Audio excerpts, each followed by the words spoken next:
তো ফাইনালি আমি যেখানে আসবো ভেবেছিলাম সেখানে চলে এসেছি। আমি তো ভীষণ এক্সাইটেড। কোথায় এসেছি তোমরা দেখে নাও।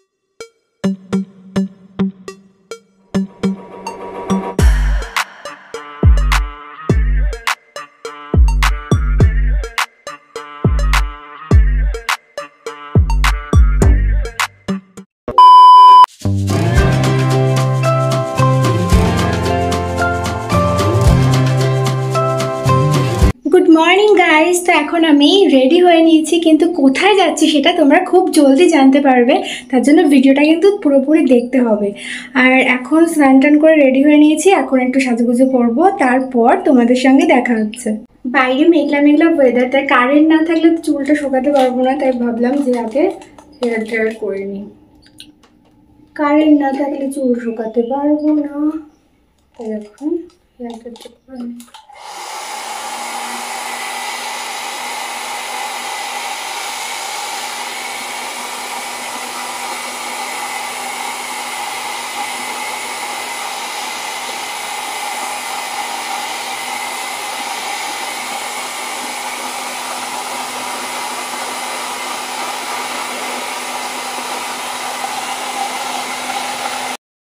হেয়ার ড্রায়ার ডান, এখন আমি একটু মেকআপ করব।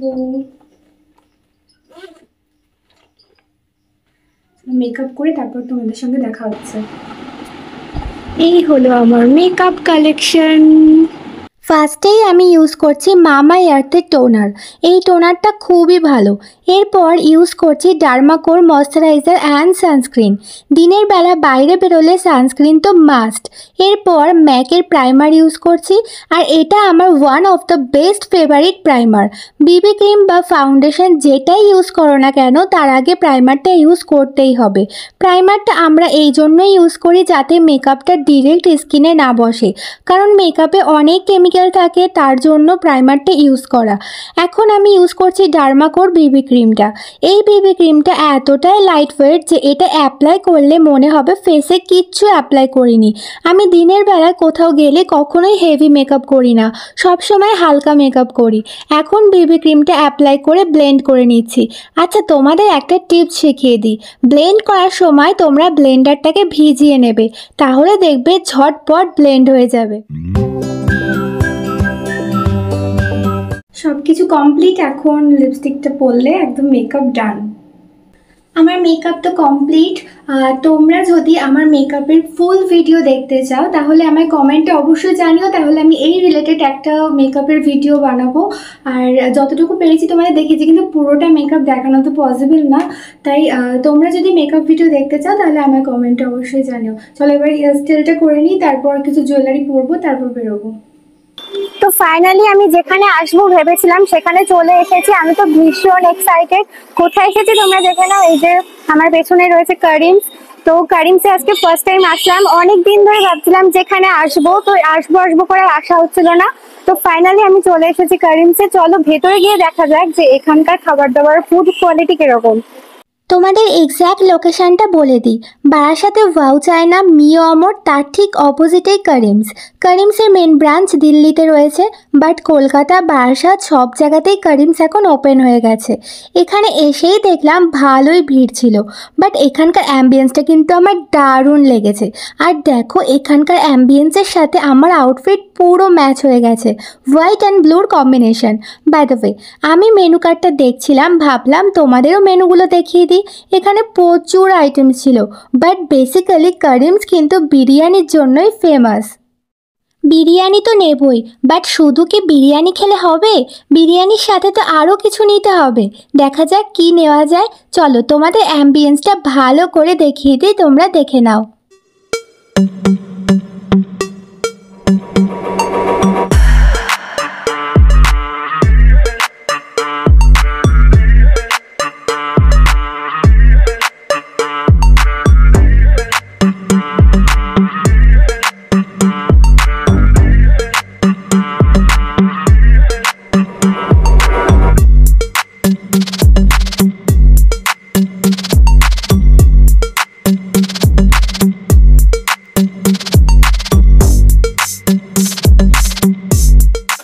আমি এখন কারিমসে চলে এসেছি আর শুনলাম যে এখানকার মটন বিরিয়ানিটা একদম ফেমাস। তো এখানে বিরিয়ানি যেহেতু ফেমাস তার জন্য বিরিয়ানিটাই আমি অর্ডার করেছি। দেখা যাক যে এখানকার বিরিয়ানিটা কিরকম টেস্ট। মটন বিরিয়ানি অর্ডার করেছি আর তার সাথে মটন রোগান জুস দুটো অর্ডার করেছি। তো এটা খেয়ে দেখবো কিরকম টেস্ট, তারপর তোমাদের বলবো। অর্ডার করার কিছুক্ষণের মধ্যেই চলে এসেছে আমার ইয়াম্মি ইয়াম্মি লাঞ্চ। গরম গরম জিনিস আমি তো ধরতেই পারি না, তাই ওখানকার স্টাফরাই সার্ভ করে দিচ্ছিল। আহা, ভিডিওটা এডিট করতে গিয়েই তো আমার খিদে পেয়ে যাচ্ছে। I can't control myself. Biryani লাভারদের কাছে চোখের সামনে বিরিয়ানি থাকলে বিরিয়ানির ক্রেভিংটাকে কন্ট্রোল করা খুবই টাফ ব্যাপার। আর সেটা যদি হয় মটন বিরিয়ানি, তাহলে তো কোনো কথাই হবে না। আমার চিকেনের থেকে মটনের প্রতি টানটাই একটু বেশি। কারিমসের স্পেশাল মটন বিরিয়ানি আর সাথে mutton rezala, what a combo. তোমাদের কার কার মটন বিরিয়ানি ফেভারিট কমেন্টে কিন্তু অবশ্যই জানিও। তোমাদের মধ্যে যার যার কমেন্ট আমার ভালো লাগবে তাদের নাম আমি নেক্সট ভিডিওতে নেব।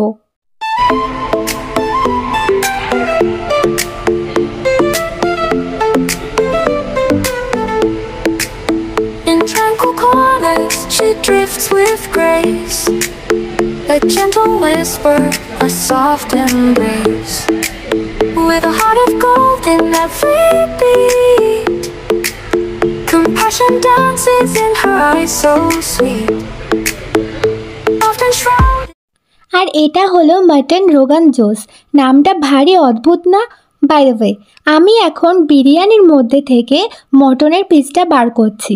মটনটার পিসটা জাস্ট একবার দেখো, যেমন বড় তেমনি ওয়েট। মটনটা কিন্তু খুবই সফট ছিল আর বিরিয়ানির মধ্যে জুসি ব্যাপারটাও কিন্তু ছিল।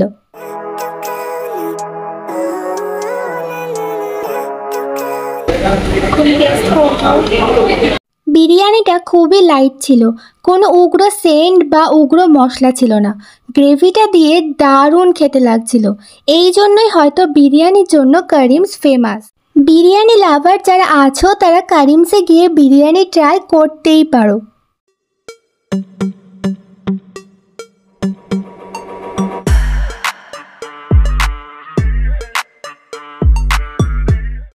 এরপর নিয়েছিলাম বাটার নান আর মটন রোগান জোস। এটার রিভিউটা আমি ভিডিও শেষে দেব। খাওয়া দাওয়া শেষে মুখ শুদ্ধি খেতে আমার দারুণ লাগে। খাওয়া দাওয়া আমার কমপ্লিট। আর কারিমসের বিরিয়ানি তো আমার ভীষণ ভালো লেগেছে। বিরিয়ানিটা নিয়ে কোনো কথা হবে না, বিরিয়ানির জন্য কারিমস ফেমাস, তো বিরিয়ানিটা খুবই ভালো লেগেছে। বাট নানটা আমার একটু ভালো লাগেনি, কারণ নানটা পুরো পাঁপড়ের মতো ছিল। বাই দ্য ওয়ে, ওভারঅল খাওয়া দাওয়া খুব ভালো ছিল। চলো এখান থেকে বেরিয়ে তারপর তোমাদের সাথে কথা বলছি। তোমরা এই রেস্টুরেন্টে আসলে অনলি বিরিয়ানি আর মটন বা চিকেনের আইটেম ট্রাই করতে পারো, বাট ভুলেও নান ট্রাই করো না। নানটা পুরো বাজে ছিল।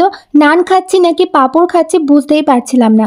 বাই দ্য ওয়ে, ভিডিওটা খুব বেশি বড় করলাম না, ভিডিওটা এখানেই এন্ড করছি। ভিডিওটা ভালো লাগলে please like, subscribe, comments and share করে দিও। টাটা।